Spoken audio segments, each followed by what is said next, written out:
Let's take a look at what's inside your remote patient monitoring kit. In the box, you'll find your setup guide, your medical device, and a smartphone. Both your smartphone and medical device have been set up for you. In the box, you'll find your smartphone and its charger. Now, let's turn on your smartphone. Remember to always keep your smartphone charging so your readings will always be transmitted.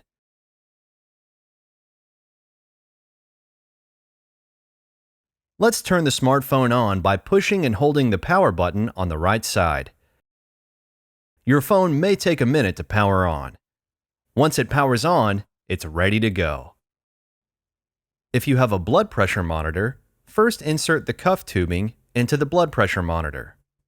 Then, once you're sitting down, slide the cuff on your left arm and align the tubing along the middle of your upper arm, as indicated on the cuff. Place your arm on a table to keep it elevated and make sure to keep your feet flat on the ground.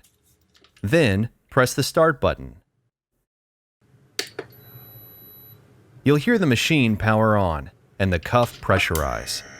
The blood pressure monitor will take about 1 to 2 minutes to take your reading. Once you feel the cuff depressurize, the reading is completed and displayed on the device. Then press the M button so the reading syncs with your smartphone.